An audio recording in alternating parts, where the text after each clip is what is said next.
First of 5 new traffic lights now operational. 3R to alleviate greenhouse gas emissions. And MPHLG improves solid waste management. These are the headlines for tonight. I'm Razi Ahmad and you're watching TVS Nightline.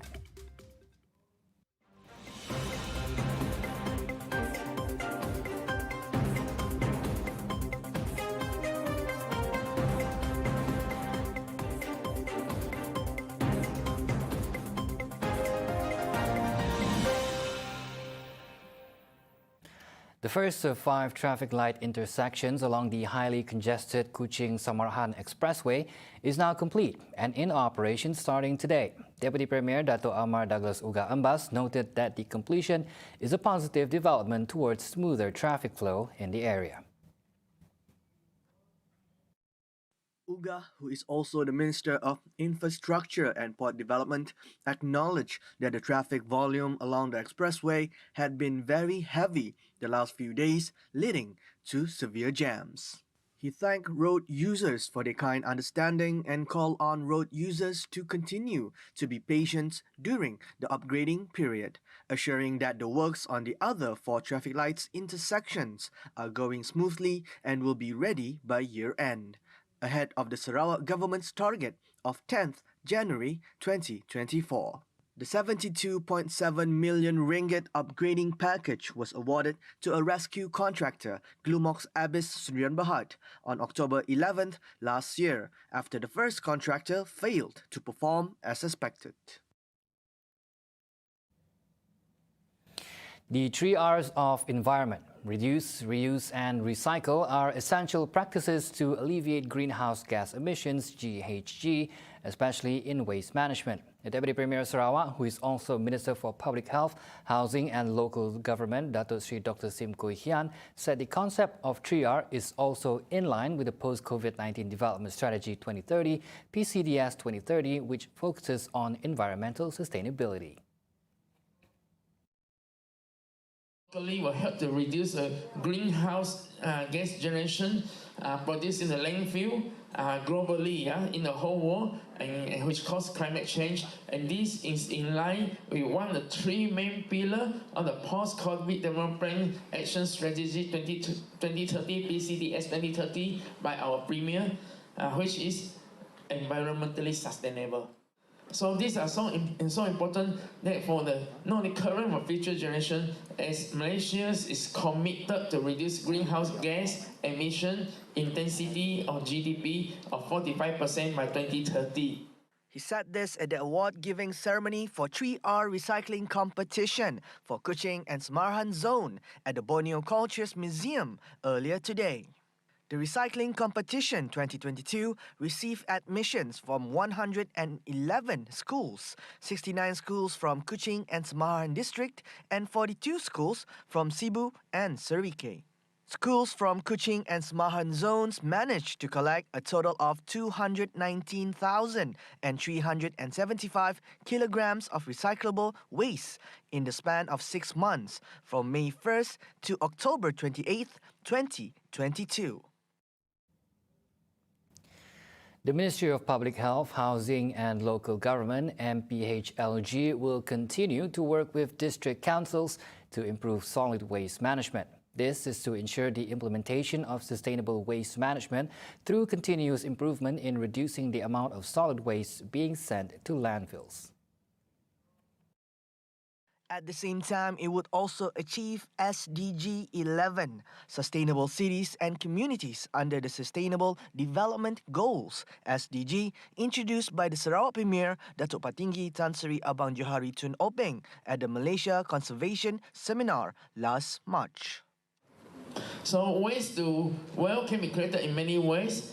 Practicing composting in daily life was one of the good examples to turn the food waste to well.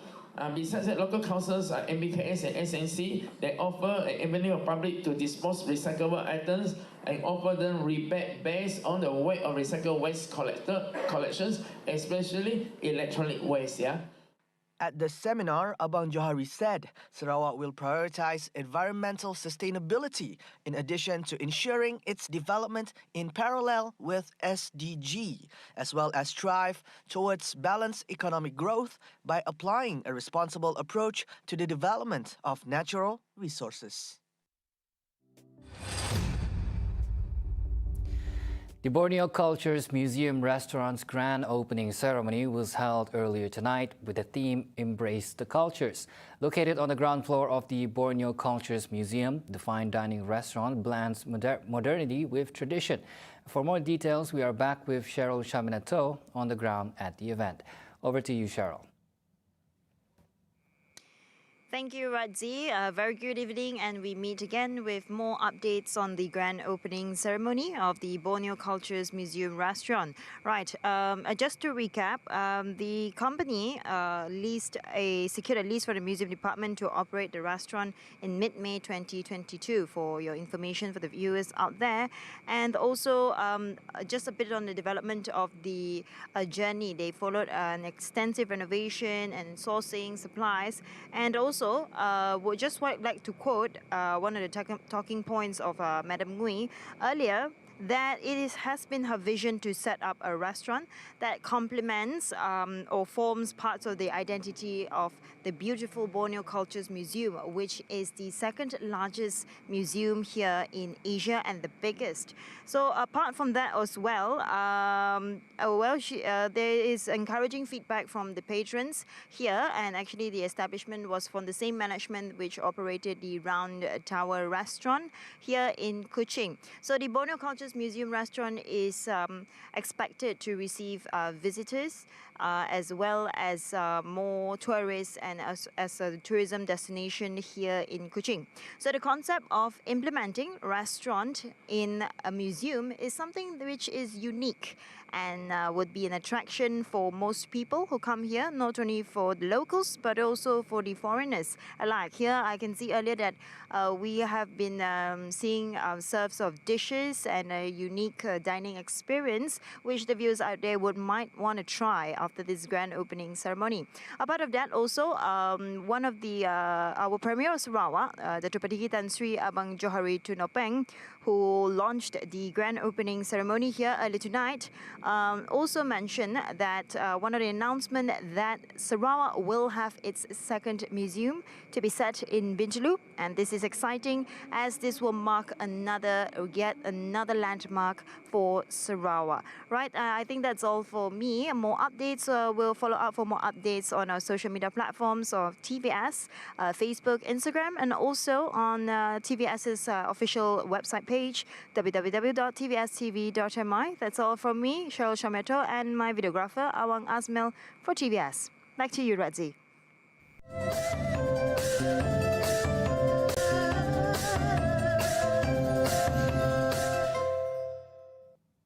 Thank you, Cheryl Shaminato, for the report. Now, in other news, the ever so popular Kenyalang Park Chinese New Year Bazaar, located in Kenyalang Park, Kuching, will be operating without restrictions this year. The bazaar, which typically becomes a hunting ground for Chinese New Year related items, will end on January 21st, 2023, a day before the Chinese New Year. Blessed with good weather conditions, the bazaar features long stretches of stalls and festive lights, as well as decorations along the streets. Now, according to Mr. Tan, one of the bazaar's traders, this year the festive fair features 225 stalls, which sees an increase in patrons compared to last year.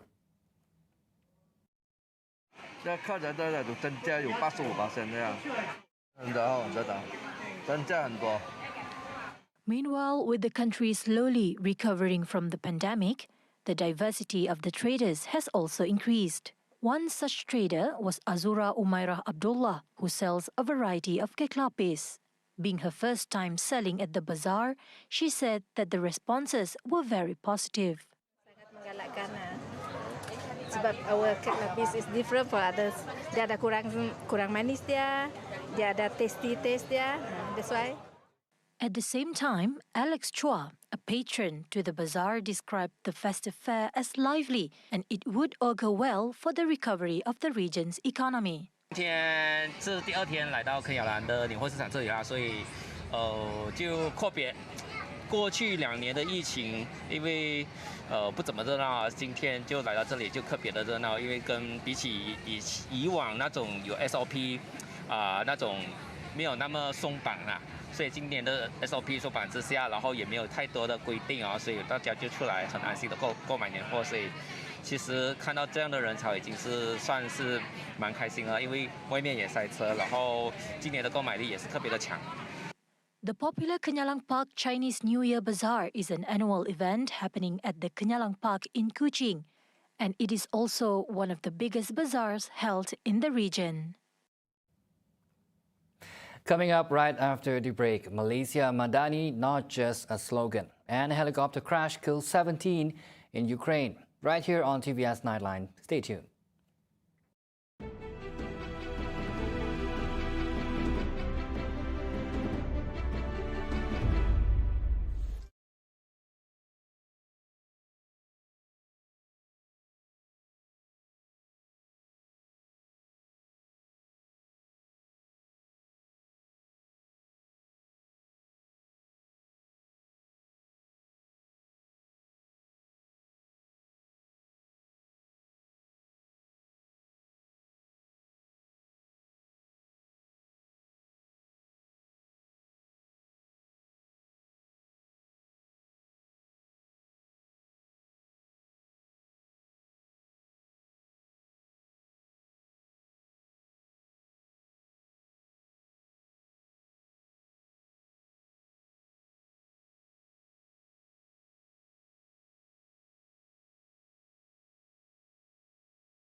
Welcome back. The government is looking into the need to increase High Court judge posts for Sabah and Sarawak following the rise in the number of cases. The Prime Minister Datuk Seri Anwar Ibrahim said this is one of the proposals presented in the cabinet meeting today. Dikemukakan juga cadangan mengenai penambahan jawatan hakim Mahkamah Tinggi untuk Sabah dan Sarawak. Jadi kita berikan sedikit keutamaan. Pertamanya penambahan jawatan-jawatan kerana meningkatnya kes-kes di Sabah dan di Sarawak. Anwar said the process of appointing High Court judges in Sabah and Sarawak has to be referred to the Yang di-Pertuan Negeri respectively. He said this was per the requirements of the Federal Constitution before the appointments were presented to the Yang di-Pertuan Agong. He said the meeting also agreed for the government to examine the needs of court buildings in Sabah and Sarawak, which were found to be in a poor state. Meanwhile, Sabah Chief Minister Datuk Seri Haji Noor has lauded the federal government's proposal to increase High Court judge posts in Sabah and Sarawak and consideration to improve the condition of court buildings in the two states. Haji said it was a good move to deal with the increasing court cases in the land below the wind. On the line, we have Amirul Mukminin live from Sabah for the details. Go ahead, Amirul.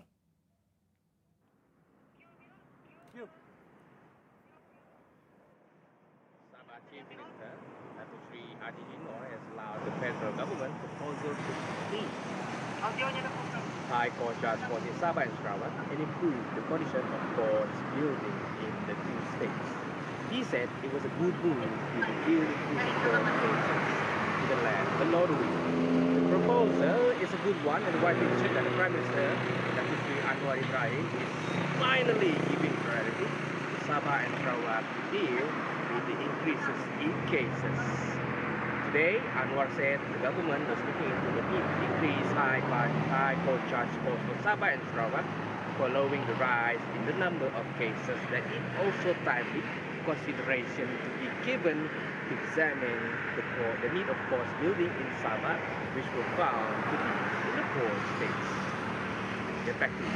As always, good morning, good evening, and good night. Thank you for the report. Apologies for the audio issues, but that was Samirul Mukminin reporting from Sabah. Now, Prime Minister Datuk Sri Anwar Ibrahim urged his cabinet members earlier today to take seriously and scrutinize all remarks made in the Auditor General's report in 2021, particularly on the expenses, leakages and matters of non-compliance with conditions and regulations involving their respective ministries.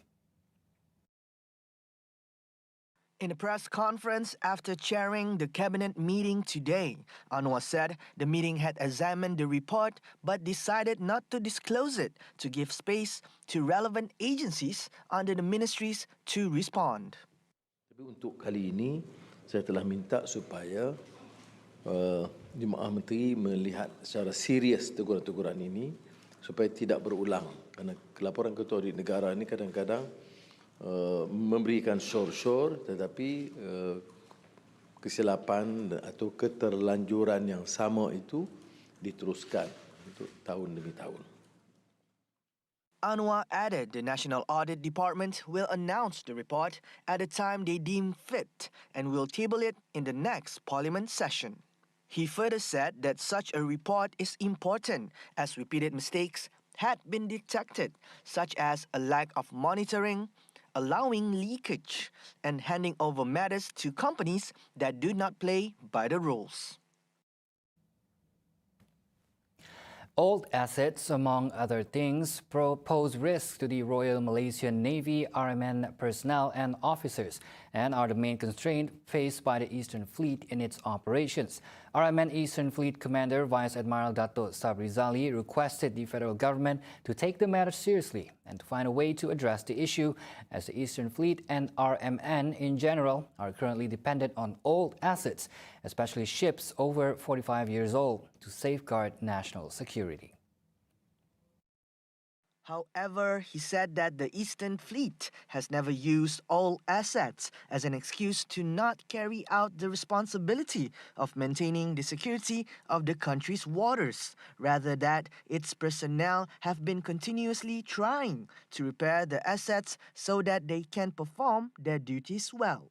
Harapan sebenar kami TLDM, bukan sahaja saya, ialah agar aset-aset yang diperlukan, yang sepatutnya ada untuk mempertahankan negara, yang digunakan untuk menentukan keselamatan di negeri Sabah ini diadakan. Dan macam mana yang kita dengar tadi dalam dokumentari semasa acara field review tadi, kapal-kapal kita semuanya kebanyakannya telah usang melebihi 40 tahun, telah menjangkau lebih daripada jangka hayat yang sepatutnya. Sabri was met by reporters after the fleet review ceremony to honor him as outgoing chief of the Eastern Fleet after leading the fleet since December 24th, 2020. Rear Admiral Datuk Muhammad Ruzalmi Ahmad Fahmi was appointed the new commander of the Eastern Fleet effective Friday, January 20th, while Sabri will serve at the Navy headquarters, the Ministry of Defence. Meanwhile, the Eastern Fleet Command Headquarters Strategic Communication Division in a statement said that Sabri, who always practices a forward-looking policy, has driven the fleet to become a navy which is always ready and capable of defending the Malaysian Maritime Zone in Sabah and Sarawak. The statement added that Sabri is also vocal in fighting for the issue of RMN's assets needs in parallel with the 15-5 Fleet Transformation Program and is proactive in engaging in high-impact exercises, either intra-RMN or bilaterally with other friendly countries. The concept of Malaysia Madani, promoted by the unity government, is not just a mere political slogan, as it also embodies a set of values by the current government to develop a civilized society. According to University Malaysia Sarawak Unimas Honorary Professor Dato' Dr. Madeline Burma, the concept is nothing new and represents a state of being. Jadi bagi saya, masyarakat Madani itu is a state of being, bukan hanya slogan politik dan sebagainya. Itu. Dan sebenarnya istilah masyarakat madani ni, kalau kita tengok, bukan benda yang baru, yang dia baru perkenalkan dalam dialog tu. Dialog pada Belanjawan 2023. Macam seolah benda ini baru. Sebenarnya kalau kita ikut perkembangan dia, I think if I'm not mistaken, perkataan ataupun ungkapan masyarakat madani ini yang mula diperkenalkan masa dia menulis buku dia dulu tau. Dr. Medline added the concept, with its 6 values, namely sustainability, well-being, creativity and innovation, respect, confidence and courtesy, also aligns with Malaysia's Sustainable Development Goal. Yang tadi saya sebut, dia tidak harusnya dikaitkan dengan sebagai slogan saja. Sebab saya rasa itu bukan slogan parti, sebab dia jadi Perdana Menteri pakai itu slogan lah dan sebagainya. Tapi bagi saya, ia adalah satu yang lebih berupa kerangka pemikiran. It's more of an intellectual pemikiran besar. On Tuesday, Prime Minister Dato Sri Anwar Ibrahim led the Budget 2023 Dialogue Council with the team Membangun Malaysia Madani. The concept also appeared in his book, Developing a Civilized Nation, Vision and Framework of Reform Policies, in which he describes the Malaysia Madani as one that is integrated and holistic to lay the foundation of a civilized, skilled and inclusive society.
Back on TVS Nightline. 17 people, including Ukraine's interior minister, other senior ministry officials and 4 children, were killed when a helicopter crashed near a nursery outside Kiev. Ukrainian officials said the helicopter came down close to the nursery and a nearby residential building, injuring at least 30 others, including 12 children. Officials added that the Interior Minister, Denis Monastersky, who was appointed under President Volodymyr Zelensky in 2021, was one of those killed in the crash. Mr. Monastersky, who was one of President Volodymyr Zelensky's longest-serving political advisors, is the highest-profile Ukrainian casualty since the war began. Other victims include Denis' deputy, Yevgeny Yenin, and the Ministry State Secretary. Officials said it was too early to know what caused the crash. However, there is no indication the crash was anything other than an accident. None spoke of an attack by Russian forces waging war in Ukraine. Climate activist Greta Thunberg was, among others, detained during protests against the demolition of the coal village of Lützerath, Germany, on Tuesday, January 17. Thunberg has been in Germany for several days to support protests against the demolition of Lützerath, which have become a symbol of resistance against fossil fuels. Video footage shows the activists dressed in black being picked up by police officers wearing helmets and then escorted to a waiting bus. A police spokesperson said a group of activists were in custody after having broken away from the demonstration and run towards the edge of an open pit. She added that officials were working to identify the protesters in custody and a decision would be made later about what further action to take. The spokeswoman further said the activists had not been formally arrested. On Saturday, Thunberg joined thousands of demonstrators in a large-scale protest against the demolition of the hamlet, marching at the front of a procession. Around 300 activists had occupied the village, staking out emptied buildings and constructing positions in the trees to try to prevent the expansion of the adjacent Garsweiler open-cast coal mine.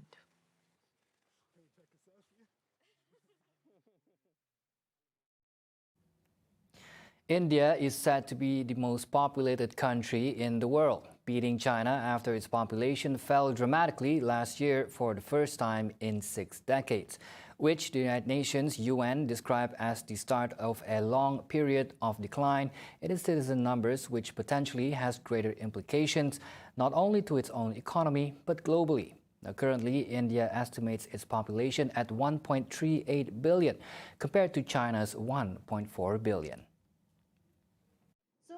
Of course, the positive part of this is that, India is going to have a very high percentage of young population, and that is good for our economy. We'll have a young workforce, and that is something which is very, very advantageous to us. But the downside is that, there is going to be the high population puts a constraint on our food, on our health, on education. And being a doctor, of course, the health part of it is most glaring to me. And, looking at maternal health in particular, newborn health, we are still lagging behind a lot of countries in the world. Beside medical experts, Indian citizens also showed a great concern over India's spike in population, mainly due to the country's economic outlook. The government should do something to stop the population growth. They should bring out some rules and regulation that help in controlling our country's population. When the country's population is in control, then only we can develop further. No, it is not good that the population will be like this in India. The government should think to do something about it. There is inflation and the population is booming, so the government should provide a solution for our country, for our India. Requests for government intervention was still strong among citizens, even though family planning methods in India were increased by 66.67% to 53.5% between 2019 to 2021. Currently, India is among the youngest countries in the world, with 27.3% of its population aged between 15 to 29 years old. See the world closer with TVS as we bring you the latest news updates both locally and internationally. More headlines anytime at tvstv.my or follow us on our social media platforms. And that's all the time we have for TVS Nightline. I'm Razi Ahmad. Thank you for watching and have a good night.